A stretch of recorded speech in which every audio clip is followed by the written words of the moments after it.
दोस्तों, स्वागत है आपका स्टडी फॉर सिविल सर्विसेज में। यदि स्टडी फॉर सिविल सर्विसेज के छात्र हैं तो ये वाला टेलीग्राम जरूर ज्वाइन करके रखिए। यूट्यूब चैनल में हमारे साथ है तो भी ये वाला टेलीग्राम ज्वाइन करना बहुत ज्यादा जरूरी है। सारे नोटिफिकेशन, सारे अपडेट, सारे मोस्ट इंपोर्टेंट ट्रिक्स, सारा रिवीजन सब कुछ यहाँ पे बताया जाता है। टेस्ट को ध्यान से अटेम्प्ट करिए और बताइए कितना स्कोर आपने किया है, कितने सही किए हैं टोटल क्वेश्चन में से। सभी लोग अपना अपना स्कोर जरूर कमेंट करिए। नमस्कार, मैं हूं ओम द्विवेदी और स्वागत है आपका स्टडी फॉर सिविल सर्विसेज में, जिसमें आज हम यूपीपीसीएस और आरओएआरओ के कुछ प्री रिलेटेड क्वेश्चंस डिस्कस करेंगे। और शुरू करने से पहले मैं आपको बता दूं कि स्टडी फॉर सिविल सर्विसेज के कई फ्री और पेड कोर्सेज यूट्यूब और टेलीग्राम पर मौजूद हैं, जिन्हें आप इस लिंक के थ्रू और इन दो नंबर्स पर कॉल करके ज्वाइन कर सकते हैं। और हमारा पहला क्वेश्चन है, देखिए, निम्नलिखित में से क्या सत्य है? सत्य वाला बताना है। पतंजलि के महाभाष्य से शुंग काल के इतिहास पर प्रकाश पड़ता है, बिल्कुल सही स्टेटमेंट है। और दूसरा देखिए, कालिदास के जो मालविकाग्निमित्रम है उससे शुंग काल के इतिहास पर प्रकाश पड़ता है। ठीक, तो दोनों ही स्टेटमेंट यहाँ पर सही है, आंसर सी हो जाएगा। अगला देखिए, निम्नलिखित जैन तीर्थंकर में से कौन सुमेलित नहीं है? गलत वाला बताना है। देखिए, टोटल 24 तीर्थंकर हैं इनके, ठीक है। तो 24 में से जो भी फेमस है बस वो आपको याद करना है। जैसे कि पहले हैं आपके ऋषभदेव, 16वें हैं आपके शांतिनाथ, 23वें हैं आपके पार्श्वनाथ, ठीक। और ये जो 22वें हैं वो कौन है? उनका नाम है अरिस्तनेमी, ठीक है। और उसके बाद 24वें हैं आपके महावीर स्वामी। तो आंसर हो जाएगा इसका सी गलत है, बाकी तीनों सही है। अगला देखिए, संगम काल से संबंध में निम्नलिखित में से क्या सुमेलित नहीं है? गलत वाला आपको बताना है। तो देखिए, कुरुंजी आपका पर्वतीय क्षेत्र को कहते थे, ठीक है, सही है। मरदुम आपका कृषि भूमि होती थी, ये भी सही है। मुल्लई जंगल वाला एरिया होता था। और जो पल्लय है, ठीक, यहाँ पर गौर कीजिए कि समुद्र तटीय भूमि से संबंधित नहीं है। पल्लय जो होता था वो होता था निर्जल सूखी भूमि से संबंधित, ठीक है, सूखी भूमि। और जो आपका समुद्री तट है उसको आप कहते थे नीलय या फिर नेतल, ठीक। तो डी आंसर हो जाएगा इसमें। अगला देखिए, निम्नलिखित में से क्या सत्य है? कश्मीर के शासक हर्ष को कश्मीर का नीरो कहा जाता था, ये स्टेटमेंट सही है। और प्रसिद्ध कवि कल्हण हर्ष का आश्रित कवि हुआ करता था, ये भी सही है, ठीक है। तो देखिए, जो हर्ष थे वो लोहार वंश के शासक थे। वह स्वयं मतलब एक ज्ञानी और विद्वान आदमी थे और उन्होंने कई भाषाओं में कविताएं भी लिखी हैं, ठीक है। लेकिन उनके सद्गुणों और दुर्गुणों का आपको क्या है, विचित्र मिश्रण देखने को मिलेगा, ठीक है। वो एक क्रूर और अत्याचारी भी हुआ करते थे, इसलिए उनको कश्मीर का नीरो कहा जाता है, ठीक। तो ये पहला स्टेटमेंट इसलिए सही हो गया। और कल्हड़ हर्ष और जयसिंह के दरबारी कवि हुआ करते थे। जो कल्हड़ थे वो हर्ष, और जयसिंह भी याद रखिए, जयसिंह के दरबारी कवि हुआ करते थे, ठीक। तो दोनों स्टेटमेंट सही है, आंसर सी हो जाएगा। अगला देखिए, सल्तनत काल में सैयद वंश के संस्थापक खिज्र खान ने सुल्तान की उपाधि धारण नहीं की थी, ठीक। तो ये स्टेटमेंट आपका सही है, नहीं की थी उन्होंने। और खिज्र खान ने जो उपाधि धारण की थी वो थी आपकी रैयत आला, जबकि इस स्टेटमेंट में लिखा है कि सैयद वंश के शासक मुबारक शाह ने रैयत आला की उपाधि धारण की थी। तो ये गलत हो गया, ठीक। मुबारक शाह ने शाह की उपाधि धारण की थी, ठीक है। और इन्होंने खुतबे भी चलवाए थे, सिक्के भी चलवाए थे, खुतबे भी पढ़वाए थे, ठीक है। तो आंसर हो जाता है आपका ओनली 1, ए आंसर। अगला देखिए, निम्नलिखित में से किस शासक के बारे में कहा जाता है कि दौलताबाद गुमराह शक्ति का स्मारक चिन्ह था? अलाउद्दीन खिलजी के बारे में, मोहम्मद बिन तुगलक के बारे में, हुमायूं के बारे में, या औरंगजेब के बारे में? तो देखिए, यह वाक्य है जो रॉबर्ट लेनपूल, ठीक है, लेनपूल ने मोहम्मद बिन तुगलक के बारे में कहा था। तो आंसर हो जाएगा आपका बी। अगला देखिए, इतिहासकार अफीफ के अनुसार किस सुल्तान ने लिपिक को रिश्वत देने के लिए स्वयं एक सैनिक को धन दिया? देखिए, अफीफ को कहते थे शमशे सिराज अफीफ, ठीक है। और ये आपके फिरोज शाह तुगलक के दरबारी कवि हुआ करते थे। और इन्होंने जो बुक लिखी है उसका नाम है तारीखे फिरोज शाही, ठीक है ना, याद रखिएगा। और इस बुक में इन्होंने ये बात मेंशन की है, तो आंसर हो जाएगा सी। अगला देखें, सल्तनत काल में प्रचलित मिल्क भूमि के बारे में क्या सत्य है? देखिए, मिल्क भूमि विद्वानों को तथा धार्मिक कार्यों के लिए प्रदान की जाती थी और मिल्क भूमि वंशानुगत होती थी। तो देखिए, ये दोनों ही स्टेटमेंट मिल्क भूमि से रिलेटेड है, आंसर हो जाएगा सी। अगला देखिए, गोलकुंडा मुस्लिम राज्य के बारे में क्या सही है?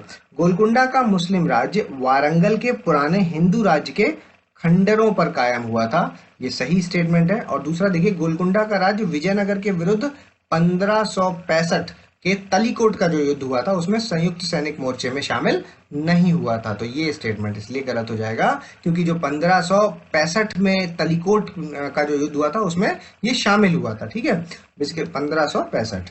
ठीक है, तलीकेट का जो युद्ध था वो अहमदनगर, बीजापुर, गोलकुंडा और बिदर, ठीक, ये लोग शामिल थे। जबकि जो गोलकुंडा और बरार, ठीक है, गोलकुंडा और जो बरार था उसमें आपसी दुश्मनी होने के कारण इसमें बरार जो था वो शामिल नहीं हुआ था। ठीक है, तो अगर कभी आए कि बरार शामिल नहीं हुआ था तो सही है, लेकिन बिदर है जो वो शामिल हुआ था। ठीक, तो आंसर हो जाएगा इसका ओनली 1, ए आंसर। अगला देखिए, निम्नलिखित में से कौन सी रचना उसके लेखक के साथ सुमेलित नहीं है? गलत वाली आपको बतानी है। जियाउद्दीन बर्नी की है तारीख फिरोज शाही, बिल्कुल सही। मिन्हाज सिराज की है तबाकते नासिरी, ये भी सही। और इसामी फुतू की है अस सलातीन, ये भी सही। और अमीर खुसरो की है तूतीनामा, ये गलत हो जाएगा क्योंकि तूतीनामा है जो वो जिया नक्शवी की है। किसकी? जिया नक्शवी, नक्शवी। ठीक है, और इसलिए आंसर हो जाएगा इसका ए। ठीक है, और अमीर खुसरो की जो फेमस बुक्स है, अमीर खुसरो नाम है क्योंकि यहाँ पर, तो अमीर खुसरो की जो फेमस बुक्स है उनका नाम है तुगलकनामा, तारीखे इलाही, आशिका, ठीक है, और किरानुस सादेन, और खजैन फतून, और मितफा उल फुतूह। ठीक, तो ये कुछ बुक्स हैं फेमस। अमीर खुसरो की जो भी बुक्स हैं वो सारी लिस्ट बना के आप जरूर याद कर लीजिएगा। ठीक है, क्योंकि कई बार अमीर खुसरो की अलग अलग बुक्स पूछी गई हैं पेपर में। ठीक है, उसके अलावा तारीख फिरोज शाही है जो, इसके बारे में आप और देख लीजिए। तारीख फिरोज शाही बेसिकली 2 लेखकों द्वारा लिखी गई है। एक तो आपके हो गए बर्नी, ठीक, जो यहाँ पर मेंशन्ड है, और दूसरे हो गए आपके अफीफ। ठीक है, और ये दोनों अलग अलग बुक्स हैं। ठीक है, तो इन दोनों के नाम आप याद रखें। आंसर इसका हो जाएगा ए। अगला देखिए, निम्नलिखित में से कौन से संत शिवाजी के समकालीन थे? तुकाराम, रामदास, नामदेव और ज्ञानदेव। तो इसमें जो तुकाराम और रामदास हैं ये आपके शिवाजी के समकालीन हैं, तो आंसर इसका हो जाएगा ए। अगला देखिए, निम्नलिखित में से किस नवाब ने पानीपत के तृतीय युद्ध में अहमद शाह अब्दाली का साथ दिया था? मीर कासिम ने, मीर जाफर ने, सुजाउद्दौला ने, या फिर आपके सिराजुद्दौला ने? तो ये आंसर हो जाएगा इसका सी, सुजाउद्दौला। सुजाउद्दौला ने 1761 में जो थर्ड बैटल ऑफ पानीपत हुई थी उसमें अहमद शाह अब्दाली का साथ दिया था। ठीक, सी आंसर। अगला देखिए, निम्नलिखित में से कौन 1918 में अवध में उत्तर प्रदेश किसान सभा के संस्थापक सदस्यों में शामिल था? गौरीशंकर मिश्र, इंद्रनारायण द्विवेदी, और मदन मोहन मालवीय, और बाबा रामचंद्र। ठीक है, तो इन चारों में से अगर आप देखेंगे तो देखिए 1918 में अवध में यूपी किसान सभा का गठन हुआ था, और इसमें गौरीशंकर मिश्र, इंद्रनारायण द्विवेदी और मदन मोहन मालवीय शामिल हुए थे। ठीक, तीनों। ठीक है, जो ये बाबा रामचंद्र हैं वो आपके 1920 में शामिल हुए थे। ठीक है, और इनके प्रयासों से फिर अवध किसान सभा, ये भी याद रखिएगा, अवध किसान सभा का गठन हुआ था। तो आंसर हो जाएगा इसमें 1, 2 और 3 यानी कि ए आंसर। अगला देखिए, 1923 में कांग्रेस खिलाफत स्वराज पार्टी की स्थापना किसने की थी? सी आर दास ने, सी राजगोपालाचारी ने, वल्लभ भाई पटेल ने, या फिर मोतीलाल नेहरू ने? तो इसका आंसर होगा सी आर दास और मोतीलाल नेहरू। ठीक है, दो लोग इससे एसोसिएटेड हैं। आंसर हो जाएगा डी। ठीक है, देखिए आप याद रखिएगा कि 1930 मतलब मार्च 1930। ठीक है, और कहां पर? इलाहाबाद में। ठीक है, इलाहाबाद यानी कि प्रयागराज आज का।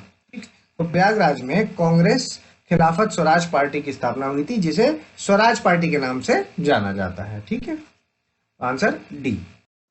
अगला देखिए, अंग्रेजों द्वारा महात्मा गांधी के जो 11 सूत्रीय मांग पत्र था उसको नहीं मानने पर किस आंदोलन की पृष्ठभूमि तैयार हुई? अहमदाबाद मिल आंदोलन, असहयोग आंदोलन, सविनय अवज्ञा आंदोलन, या फिर भारत छोड़ो आंदोलन? तो आंसर हो जाएगा इसका सी, सविनय अवज्ञा आंदोलन।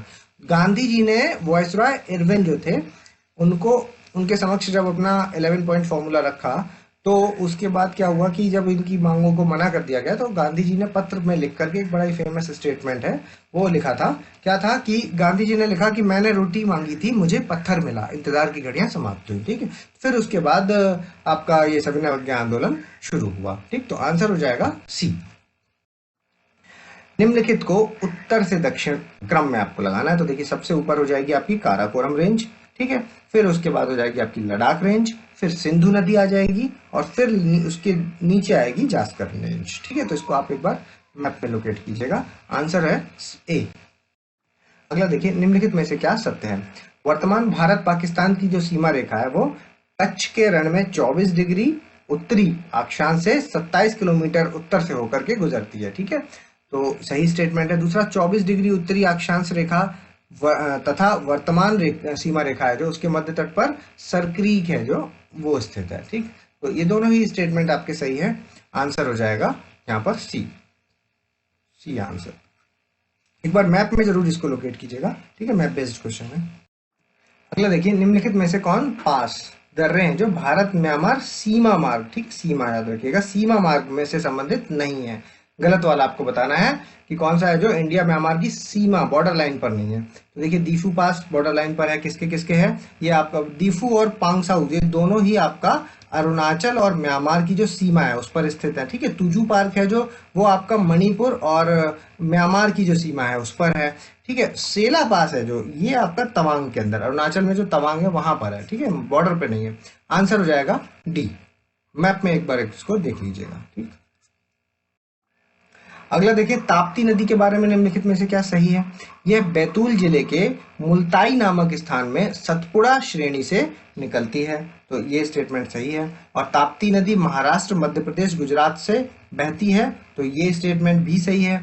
और देखिए, इसकी जो प्रमुख सहायक नदियां हैं वो है तवा, दूधी, हिरन, बरना, और चौथा देखिए यह कच्छ की खाड़ी में गिरती है। तो देखिए, ये दोनों ही स्टेटमेंट यहाँ पर गलत है। ताप्ती की जो प्रमुख सहायक नदियां हैं वो है आपकी पूर्णा, ठीक, और ये जो है ये खंबात की खाड़ी, खंबात, ठीक है, खंबात की खाड़ी में गिरती है, ना कि कच्छ की खाड़ी में। तो आंसर हो जाएगा इसका 1 और 2 यानी कि ए आंसर। अगला देखिए, निम्नलिखित में से कौन सी नदियां सुमेलित नहीं है? गलत वाली बतानी। गुजरात, शतरंजी और भादर सही है। उसके बाद आपकी गोवा में मांडवी और ज्वारी, ये भी सही है। उसके बाद आपका जो तमिलनाडु है उसमें भरत पूजा और पंबा, ये वाला गलत हो गया। और कर्नाटक में देखिए शरावती और नेत्रावती, ये है सही है। ठीक है, तो देखिए भरत पूजा है जो वो आपकी केरल की सबसे बड़ी नदी है, ये वाली, ठीक है, केरल की, ना कि तमिलनाडु की। और जो पंबा है ये भी केरल में ही बहती है, केरल में। ठीक है, तो केरल की जो दूसरी सबसे बड़ी नदी है उसका नाम क्या है? उसका नाम भी याद रख लीजिए, पेरियार। ये काफी फेमस है, पूछी जाती है, केरल की है भी, ठीक है, पेरियार। और इसलिए इसका आंसर हो जाएगा सी। अगर देखिए, भारत की जो रेड सॉइल हो गई, लाल, और लेटराइट सॉइल हो गई, इसका वर्गीकरण किस कैटेगरी में किया गया है? इंसेप्टिसोल नहीं, एंटीसोल नहीं, एल्फीसोल है जो इसमें किया गया है। इसका आंसर सी हो जाएगा, वर्टिसोल में भी नहीं किया। ठीक है, अब आपको बताना है कि इनमें से ब्लैक सॉइल का कौन सी किस कैटेगरी में है। ठीक है, इन्हीं चारों में से एक आंसर है ब्लैक सॉइल वाला। ठीक, कमेंट्स में बताइएगा। अगला देखिए, निम्नलिखित में से क्या सुमेलित है? भाखरा नंगल परियोजना, गोविंद सागर सही है। रेहांत, गोविंद वल्लभ पंत सागर। चंबल परियोजना, गांधी सागर। और टिहरी बांध आपका स्वामी रामतीर्थ सागर, ये चारों ही सही हैं। आंसर डी हो जाएगा। अगला देखिए, निम्नलिखित में से कौन से क्षेत्र लौह अयस्क उत्पादक प्रमुख क्षेत्र हैं? सिंहभूम और क्योंझर, ओंगोल और गंटूर, आपका मयूरभंज और सुंदरगढ़, और बिल्लारी या फिर बेल्लारी, ठीक है, और चित्रदुर्ग, एक ही बात है। ठीक, तो आंसर हो जाएगा, ये सारे ही हैं यहाँ पर, आंसर हो जाएगा डी। ठीक, अब ये देख लीजिए, एक चीज और इसमें पूछी जाती है। एक तो ये पूछते हैं कि जो है उत्पादक कौन है, तो ये तो आपको याद हो गए इतने, ठीक है, 8 नाम यहाँ पर याद हो गए। अब ये देख लीजिए किस किस स्टेट से हैं, इसको सुमेलित भी करवा लेते हैं। ठीक है, तो देखिए, सिंहभूम और क्योंझर आपका झारखंड से है, ओंगोल गुंटूर आपका जो है ये आंध्रा से है, ठीक है, और आपका मयूरभंज और सुंदरगढ़ है जो ये आपका उड़ीसा, ठीक है, उड़ीसा से है। और बेल्लारी और चित्रदुर्ग है जो ये आपका कर्नाटक से है। ठीक, तो आंसर हो जाएगा डी। अगला देखिए, निम्नलिखित में से कौन सा पठार सुमेलित है? देखिए, संयुक्त राज्य अमेरिका कोलोराडो का पठार सही है। तजिकिस्तान पामीर का पठार, ये भी सही है। चिली आपका पेटागोनिया का पठार, ये गलत हो जाएगा। और फ्रांस आपका पीडमोंट का पठार, ये भी गलत हो जाएगा। ये आपको कमेंट्स में बताना है कि ये दोनों कहाँ पर, किस किस इसमें कंट्री में है। ठीक है, और पहला और दूसरा यानी कि ए आंसर हो जाएगा इसका। ठीक, अगला देखिए, निम्नलिखित में से क्या सुमेलित है? टेलर घाटी ऑस्ट्रेलिया, गलत हो गया। एंटार्क्टिका है ये, ठीक है, एंटार्क्टिका। और आपका ग्रेट बेसन ऑस्ट्रेलिया, ये भी गलत हो गया क्योंकि ये आपका रेगिस्तान है जो यूएसए में है। ठीक है, ग्रेट बेसन। और ये ग्रेट आर्टिजन बेसिस है जो, ये ऑस्ट्रेलिया में है, और मृतक घाटी या डेथ वैली यूएसए में है। ठीक, तो तीसरा और चौथा सही है, आंसर डी हो जाएगा इसका। अगला देखिए, निम्नलिखित में से क्या सही है। देखिए, विक्टोरिया झील है जो युगांडा तंजानिया के बीच अंतरराष्ट्रीय सीमा बनाती है, सही स्टेटमेंट है। और दूसरा स्टेटमेंट देखिए, विक्टोरिया झील की सीमा केन्या, युगांडा और तंजानिया को टच करती है। ठीक, तो दोनों ही स्टेटमेंट सही है, मैप बेस्ड है, आप देख लीजिएगा एक बार मैप में। आंसर इसका दोनों ही सही है, सी आंसर। अगला देखिए, निम्नलिखित द्वीप हैं जो उनको उनके क्षेत्रफल के घटते क्रम में आपको लगाना है। ठीक है, ग्रीनलैंड हो गया, न्यू गिनी हो गया, बोर्नियो हो गया और आपका मेडागास्कर हो गया। ठीक, तो ये सब घटते क्रम में ही लगे हुए हैं। सबसे बड़ा ग्रीनलैंड हो जाएगा, उसके बाद न्यू गिनी, फिर बोर्नियो और फिर मेडागास्कर। तो आंसर हो जाएगा इसका ए। अगला देखिए, निम्नलिखित पठारों में से क्या सुमेलित है। मोंटेग्रासो पठार है जो वो आपका ब्राजील में है, सही है। उसके बाद मेसोटा है जो वो स्पेन में है, ये भी सही है। आपका ओजर्क है जो वो यूएसए में है, ये भी सही है। और अनातोलिया पठार है जो वो ईरान में नहीं है, वो आपका टर्की में है। ठीक, टर्की। तो आंसर हो जाएगा 1, 2 और 3, ए आंसर। अगला देखिए, निम्नलिखित में से कौन से मैदान है जो पटल विरूपणी मैदान यानी कि डायस्फोरिक प्लेन्स के उदाहरण है। आपका संयुक्त राज्य अमेरिका के ग्रेट प्लेन्स, सही है। और भारत का कोरोमंडल कोस्ट और आपका नॉर्दर्न सरकार कोस्टल एरिया, ये भी सही है। और उसके बाद आपका पेरिस बेसिन है जो, ये नहीं है। और आपका मिसिसिपी बेसिन भी नहीं है। क्यों नहीं है? क्योंकि ये दोनों किसके हैं? पेनी प्लेन्स के, है ना। क्या हिंदी में बोलते हैं इसको? समप्राय, समप्राय पेनी प्लेन्स। ठीक है, समप्राय मैदानों के उदाहरण है आपके पेरिस बेसिन और मिसिसिपी। ये लगाने को आ सकता है। ठीक है, पेरिस बेसिन का ये और मिसिसिपी बेसिन का ये। यूएसए का आपका ग्रेट प्लेन्स हो गया डायस्फोरिक प्लेन्स, और कोरामंडल कोस्ट या फिर उत्तरी सरकार हो गया आपका डायस्फोरिक प्लेन। ठीक, तो चारों याद कर लीजिएगा। आंसर है इसका 1 और 2, ए आंसर। अगला देखिए, निम्नलिखित में से क्या सत्य है। प्रसिद्ध निकिल उत्पादक सडबरी खान है जो वो कनाडिया शील्ड क्षेत्र में स्थित है, सही स्टेटमेंट है। और पैटागोनिया का पठार आपका दक्षिणी अमेरिका में प्रमुख खनिज उत्पादक क्षेत्र है। दोनों ही स्टेटमेंट सही है, आंसर सी हो जाएगा इसका। निम्नलिखित कथनों में से कौन सा कथन सत्य है। देखिए, अनुच्छेद 78 है ना, 76 होना चाहिए, किसके बारे में है? क्योंकि ये अटॉर्नी जनरल ऑफ इंडिया के बारे में। ठीक, तो 76 से रिलेटेड है वो, तो ये स्टेटमेंट हो गया गलत। दूसरा देखिए, महान्यायवादी की नियुक्ति राष्ट्रपति के द्वारा की जाती है तथा यह राष्ट्रपति के प्रसाद पर्यंत पद धारण करता है, मतलब till the pleasure of the president. ठीक, तो ये सही है। आपको कमेंट्स में आपको ये टर्म डिफाइन करना है कि प्लेजर ऑफ द प्रेसिडेंट का मतलब क्या होता है। ठीक, ऐसा तो है नहीं कि जब मन करता है तो प्रेसिडेंट हटा दे। प्रेसिडेंट तो हमेशा सीओएम की सलाह पे काम करता है। ठीक, तो यहाँ पर ये हमेशा प्लेजर ऑफ द प्रेसिडेंट क्यों यूज करते हैं, ये आपको कमेंट्स में बताना है। अगला देखिए, अटॉर्नी जनरल को भारत के राज्य क्षेत्र में सभी न्यायालयों में सुनवाई का अधिकार होता है। ठीक, ये दोनों सही हो जाएंगे। पहला वाला गलत है, आंसर 2 और 3 यानी कि सी आंसर। अगला देखिए, प्राक्कलन समिति है जो, उससे संबंधित निम्नलिखित कथनों में से कौन सा सत्य है। प्राक्कलन समिति के सभी सदस्य केवल लोकसभा के सदस्य होते हैं, फैक्ट है, बिल्कुल सही। और दूसरा, कोई भी मंत्री समिति का सदस्य नहीं हो सकता। ठीक है, कोई भी मिनिस्टर नहीं हो सकता, तो ये भी सही है। दोनों ही सही है, आंसर सी हो जाएगा इसका। अगला देखिए, निम्नलिखित कथनों पर विचार करें। स्थगन केवल सत्र को समाप्त करता है, लोकसभा भंग नहीं होती। और सत्रावसान है जो, वो केवल बैठक को समाप्त करता है, ना कि सत्र को। तो देखिए, दोनों ही स्टेटमेंट गलत है, क्योंकि जो सत्रावसान है वो आपको केवल सत्र को समाप्त करता है और लोकसभा भंग नहीं होती, यानी कि ये वाला। ठीक है, और स्थगन का ये वाला है जिसमें कि केवल बैठक को समाप्त करना है, न कि सत्र को। ठीक, तो दोनों ही गलत है और इंटरचेंज है आपस में, आंसर डी हो जाएगा। अगला देखिए, कटौती प्रस्ताव है जो, उससे संबंधित कथन है। यह एक प्रस्ताव है जिसे किसी सदस्य द्वारा सदन के समक्ष किसी विषय पर बहस का समापन करने के लिए लाया जाता है, सही स्टेटमेंट है। ठीक है, और दूसरा देखिए, यदि प्रस्ताव को सदन द्वारा स्वीकृति मिल जाती है तो बहस को तत्काल रोक दिया जाता है और उस विषय पर मतदान कराया जाता है। ठीक, तो दोनों ही स्टेटमेंट यहाँ पर सही है, आंसर सी हो जाएगा। अगला देखिए, 73rd कॉन्स्टिट्यूशनल अमेंडमेंट एक्ट जो 1992 था, उसके अंतर्गत अनिवार्य वाले उपबंध आपको बताने हैं कि कौन कौन से हैं। ठीक है, तो देखिए, ग्राम सभा का गठन, ठीक है, और पंचायत जितने भी हैं उनमें त्रिस्तरीय व्यवस्था। ठीक, तो ये भी है। और राज्य निर्वाचन आयोग के गठन की बाध्यता। ठीक है, तीनों ही यहाँ पर सही है, आंसर हो जाएगा डी। ठीक है, तो ये आपके कंपलसरी प्रोविजंस हैं, तो इनको याद रखें, डी आंसर। निम्नलिखित कथनों पर विचार करें। देखिए, प्रोकैरियोटिक कोशिका जो होती है उसमें स्पष्ट केंद्रक का अभाव होता है, बिल्कुल सही। और यूकैरियोटिक जो होती है उसमें पूर्ण विकसित केंद्रक होता है, ये भी बिल्कुल सही। और आपका जो प्रोकैरियोटिक कोशिका होती है उसमें एक से अधिक गुणसूत्र पाए जाते हैं, ये वाला गलत हो गया, क्योंकि प्रोकैरियोटिक में केवल एक गुणसूत्र होता है और आपका जो यूकैरियोटिक है उसमें एक से अधिक गुणसूत्र होते हैं। ठीक, तो आंसर हो जाएगा आपका 1 और 2, यानी कि ए आंसर हो जाएगा इसका। तो देखिए, निम्नलिखित कथनों पर विचार करें। देखिए, कार्बोहाइड्रेट, प्रोटीन और फैट, ये तीनों आपके माइक्रोन्यूट्रिएंट हैं। विटामिन और खनिज हैं जो, और आपके कुछ ऑर्गेनिक एसिड्स हो गए, ये भी आपके माइक्रोन्यूट्रिएंट्स ही हैं। ठीक है, लेकिन इनकी क्या है, अल्प मात्रा की जरूरत होती है और इनकी क्या है, अधिक मात्रा की जरूरत होती है। ठीक, तो दोनों ही स्टेटमेंट यहाँ पर सही है, आंसर हो जाएगा इसका सी। अगला देखिए, निम्नलिखित फलों के खाने योग्य भाग को आपको मैच करना है। तो काजू में हम बीज पत्र खाते हैं, यानी कि कॉटिलेडन खाते हैं। शहतूत रसीले परिदल पुंज खाते हैं, जूसी पेरियंथ खाते हैं। और नारियल है जो, उसका भ्रूणपोष यानी कि एम्ब्रियोस खाते हैं। तो ये तीनों ही सही है, सही करेक्टली मैच्ड है डी। जिसको नहीं पता हो वो याद कर लें।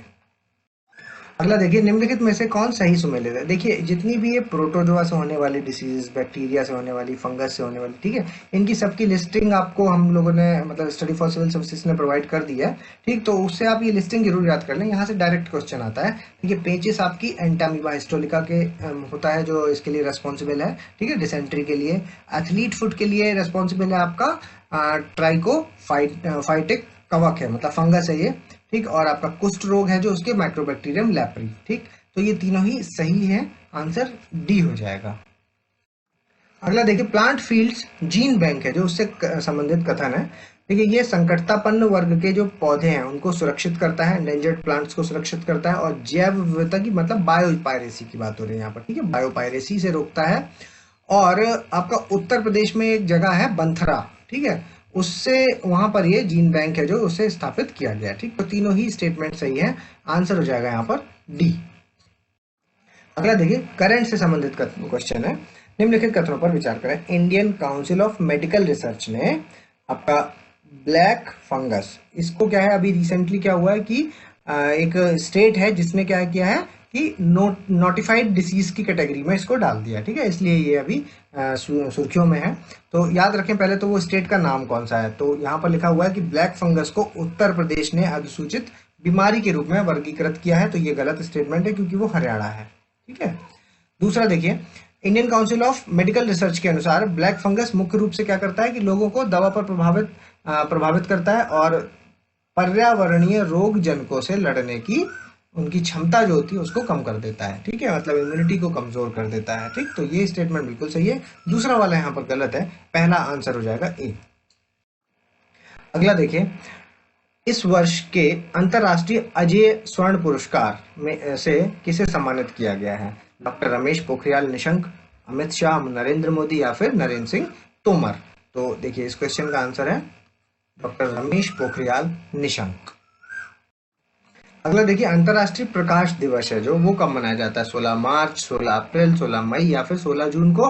तो प्रकाश दिवस है जो, वो आपका 16 मई को मनाया जाता है, आंसर इसका सी हो जाएगा।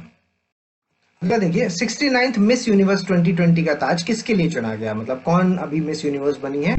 एंड्रिया मेजा, एडेलाइन कॉन्ड्रोस, एस्टोलिना, जूलिया गामा और जेनिका मैकेटा। ठीक है, तो देखिए इसका आंसर है ए, एंड्रिया मेजा।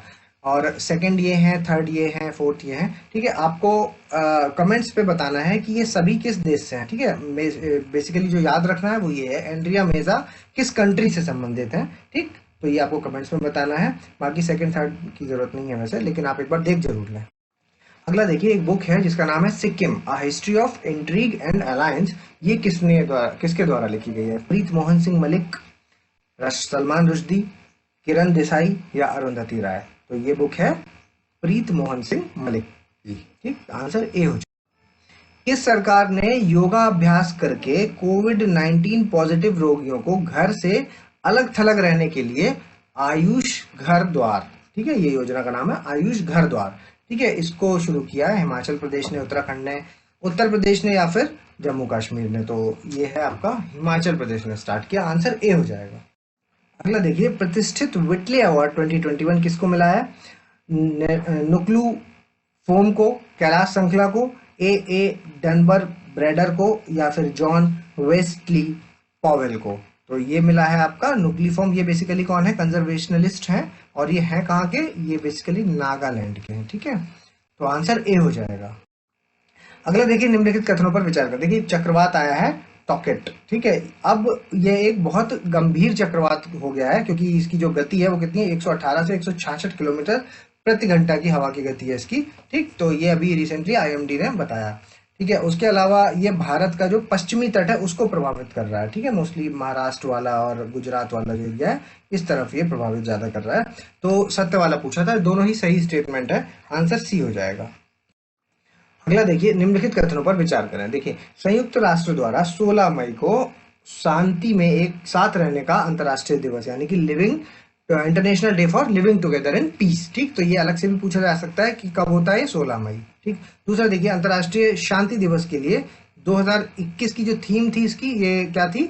एक समान और टिकाऊ दुनिया के लिए बेहतर तरीके से पुनर्प्राप्त करना, मतलब रिकवर करना, recovering better for an equitable and sustainable world. ठीक, तो ये दोनों ही स्टेटमेंट यहाँ पर सही है, आंसर हो जाएगा सी।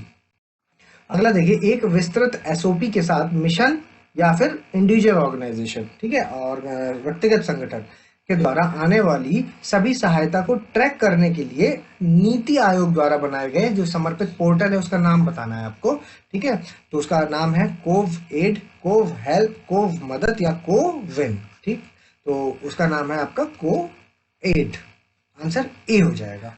अभी आप वीडियो को पॉज कीजिए और अपना स्कोर हमें कमेंट्स के माध्यम से बताइए। अगर अभी तक आपने हमारा चैनल सब्सक्राइब नहीं किया तो सब्सक्राइब कीजिए, बेल आइकन की बटन दबाइए। जल्दी मिलेंगे अगले टॉप 50 क्वेश्चंस के साथ, तब तक के लिए धन्यवाद।